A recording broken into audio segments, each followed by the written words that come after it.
Next time on Ion KZN. The plants that we grow here, they make cosmetic product, body butter, shower gel, massage oils. The plants themselves have been used for generations now by African people. We visit a hotel with an African traditional healer in its spa.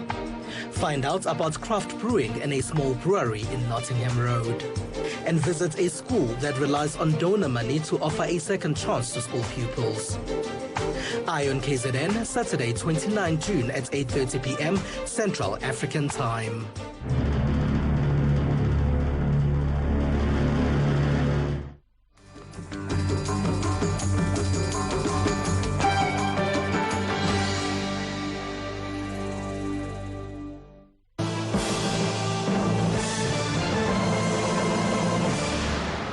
Welcome back. You're watching Open Exchange. Well, the arrival of big music artists such as Lady Gaga and South Africa typically spurs frenzied ticket buying amongst fans. But how much of the cash generated actually stays in the host country and city as well? CNBCAfrica goes behind the scenes.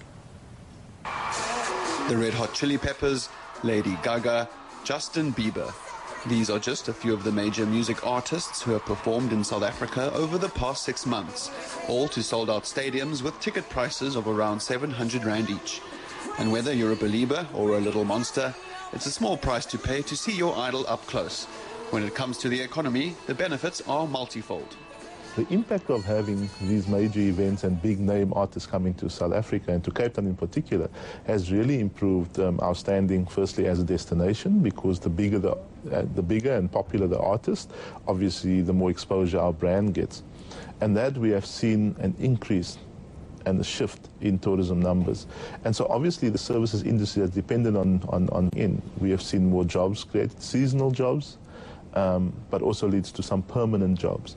We've seen at the CTITC that hosts many of the functions as well, but we've also seen at the Cape Town Stadium and surrounding. And when you have a concert of this magnitude, for instance, like the Justin Biebers, the Lady Gagas, the Red Hot Chili Peppers, that entire precinct around the stadium and the waterfront in particular, the businesses enjoy tremendously simply because they are oversubscribed and people spend longer hours in their establishments. Obviously, so it benefits them. And then obviously the suppliers that supply them. The city of Cape Town is finding that artists visiting the city to perform for the first time frequently find their way back, creating more money-generating opportunities in the process. Some of them, as we have seen with some of the bands, that when they are about to release new songs, they also then shoot their video here.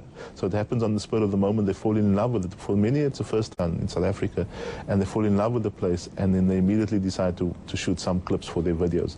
And so that obviously helps us tremendously. It helps our film crews because they don't come with their film crews. They have to hire the guys here.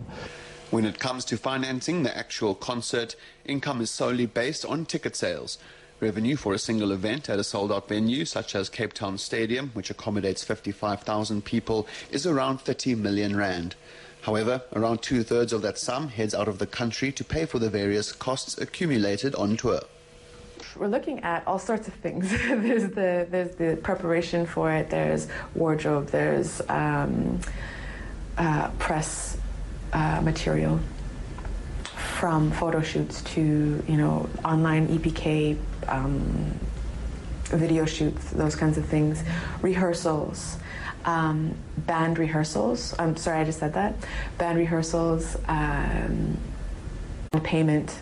And then when you're on tour, you're looking at transport, you're looking at accommodation, you're looking at per diems, daily allowances for each band member. So there's a lot that goes into it.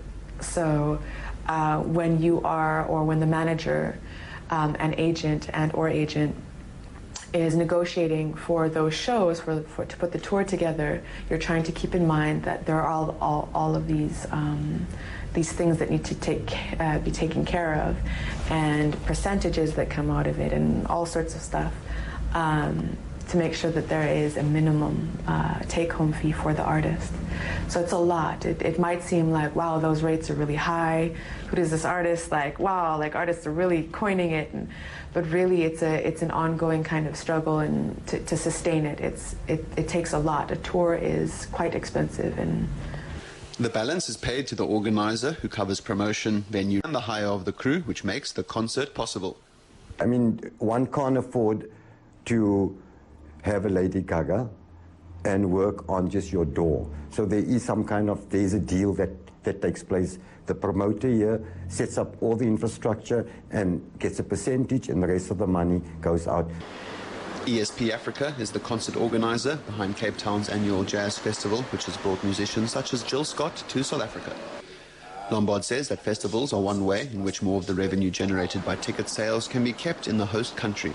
But in order to do that, Africa needs to develop a concert circuit similar to those in Europe and drive costs down together. There is a hunger for international artists to travel. We have a problem. Number one is the distance, especially with Americas, because those are all the big names. We have an issue with traveling. If they're in big parties, sometimes your cost of flights are more than the fee, and the numbers. And of course, exchange rate, it fluctuates. So there is an appetite for them to come. They are looking at more than one country. So unfortunately, we don't have that African circuit. There are discussions currently going on. There were first discussions were about 6 months ago, and then we were at Reunion Island at Ioma Music Market, where we raised the issue again. How do we start sharing artists? So you can amortize the costs, you can negotiate better prices. The opportunity for African countries to share overseas artists is one which can be exploited in the future and will hopefully lead to bigger concerts, more artists and more income for host countries. And that's it from me for this morning. I'll see you back at 12 p.m. Central African time with Power Lunch. For now, it's over to you, Wole, with the latest on what's playing out on the Nigerian market scene. Yeah, thanks a lot. Good morning, Alicia. But before we move on to those, let's take a look at some news around Ghana's cocoa sector. Ghana's cocoa industry seeks to increase production and quality of its exports with a policy that aims to add value to 50% of cocoa beans produced in the next 5 to 10 years. CNBCAfrica's Onyi Sunday caught up with Kofi Okpoke, the managing director of Convergence Management Systems, and he discussed the outlook for Ghana's cocoa industry. Cocoa has always been a major commodity for Ghana, together with gold, over a century now. And we've always maintained a small farm holding system. It has a lot of advantages for the simple reason that we are able to maintain the farms better. And in addition to that, we are able to sun-dry the cocoa beans. That gives Ghana a premium on its cocoa on the world market. As a matter of fact, the number of chocolate manufacturing companies that must